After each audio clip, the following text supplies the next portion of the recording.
Beep, beep, beep, beep, beep. Hello, old Jester here. How we doing, folks? The plastering is done, drying now. It's looking great. Waiting in the next couple of days. What day is it? Oh, tomorrow. Decorators come and have a look and see what we've got to do next. I'm so excited. I really am excited. Excited. Right, become a warrior teacher. You know the usual stuff. Let's do this because I think it's interesting. It's been sent to me by somebody. Thank you very much for sending it. And it's got a Greater Manchester focus because this is something called the Good Employment Charter that's been set up in Greater Manchester. And it begins, I put the links in the doobry so you can explore the website to see exactly what it is, what they're up to, right? But let's begin by looking at just simply what do they have to say for themselves in the very first page that you go to, because a website, Many employers are eager to create an LGBTQ plus inclusive workplace. Are they? I've seen absolutely no evidence of that at all. Many employers are eager to keep those nut jobs out. How about that? The workplace, create the LGBTQ plus in the web workplace, creating an inclusive culture. Supporters Network webinar. Here we go. So this is them, the Good Employment Charter, pushing this nonsense out into Manchester. Many employers are eager to create an LGBTQ plus inclusive workplace and would have taken initial steps towards this. What did that involve doing? Was it the same as a race course? Did you get a drag queen in called Bulk? However, good intentions are not enough.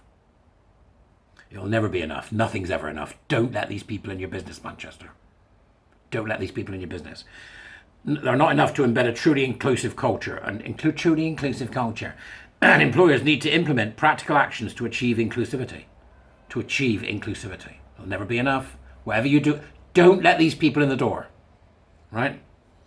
Our June Supporters Network event discussed how employers can be better informed around the LGBTQ plus hands, knees and bumps daisy community. There isn't a community. Doesn't exist.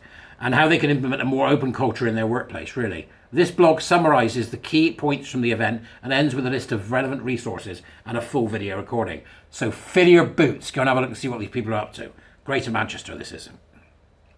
So first off, we'll start with, what does LGBTQ plus mean? Well, Greater Manchester is home to more than 215,000 members of the LGBTQ plus community. It's not a community. Stop saying it. It's a constituency. We're not all the same.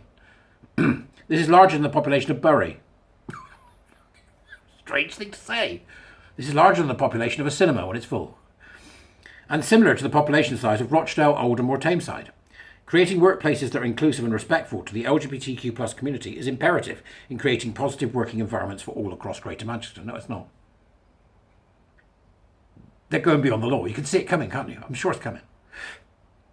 To start with, it's important to understand the terminology that is often used. So now we've got the terminology. Let's see what they say the terminology is. And here's where it gets interesting, because they don't seem to be quite on message with the LGBTQI plus hands, knees and bumps daisy nutters. Right? So they're not doing what the nutters want. Gosh, what's going to happen when the nutters in Manchester, and there's a good few of them, find out they're not playing ball? Or are they playing ball? Well, quite frankly, they seem like an organisation confused. So let's move forward and see what some of it says. LGBTQ plus means lesbian, gay, bisexual, trans, queer, asexual and pansexual. Right? That's all it says. It doesn't say what the plus is. Right? And the queer, bear in mind the trans, queer, asexual and pansexual, most of it's nonsense. The lesbian, gay and bisexual bit on there doesn't actually represent most gays and lesbians. It only represents people that are believers in the cult of queer theory and gender identity ideology. So then it goes down to describe it even more. Here we go. This is where it gets somewhat confusing for the poor people at the Good Employment Charter. Lesbian, a woman who is physically, sexually or emotionally attracted to women. Right? Gay, a man who is physically, sexually or emotionally attracted to men. However, sometimes the term is used more widely for lesbian and gay sexuality. True. Can't argue with that. Bisexual, someone who is physically, sexually or emotionally attracted to more than one gender. Well, you've gone a bit astray there, haven't you? Bisexuals are attracted to sexes, not genders. Right? So they've gone a bit astray. Trans, a person whose gender is not the same as or does not sit comfortably with the gender they were assigned at birth. Oh, here come the nutters. It's assigned at birth now. It's assigned at birth, but gays and lesbians are exclusively attracted to men and women. Queer, often used by those wanting to reject specific labels of romantic orientation, sexual orientation and or gender identity. They don't mention it's about queer theory, do they? Which is undermining every barrier, including the barrier between adult and child. They don't mention that, do they? Look, go and read your Judith Butler Good Employment Charter, because you don't know what the hell you're talking about.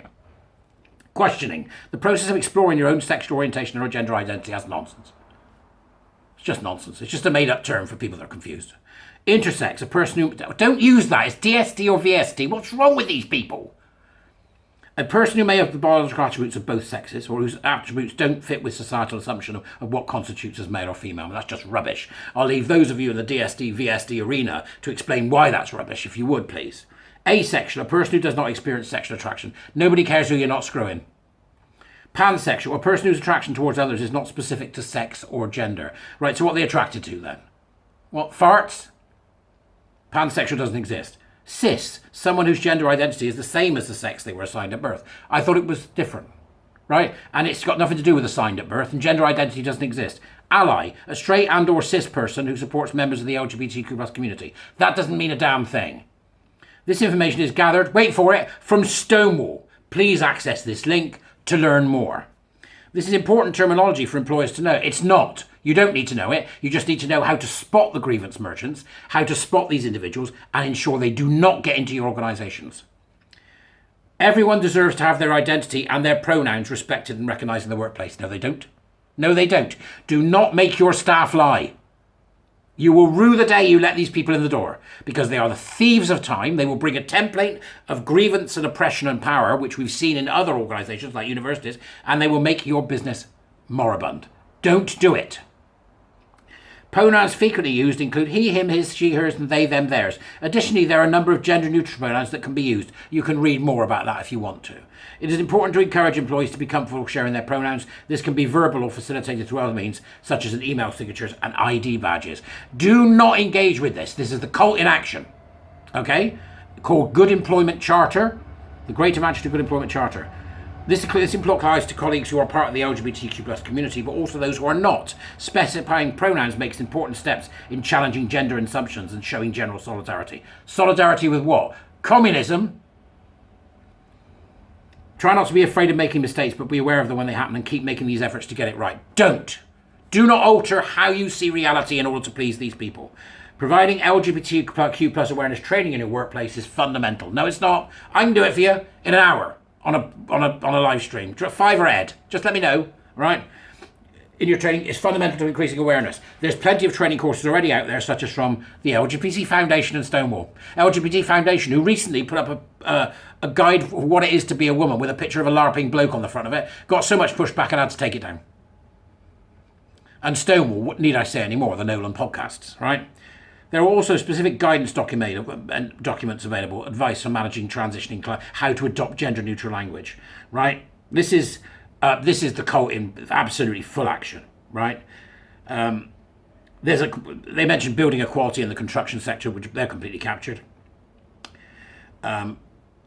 New employees coming into organisations may be reluctant to share their sexuality or gender identity, potentially hurt from previous experience in their employment, making your organisations an open...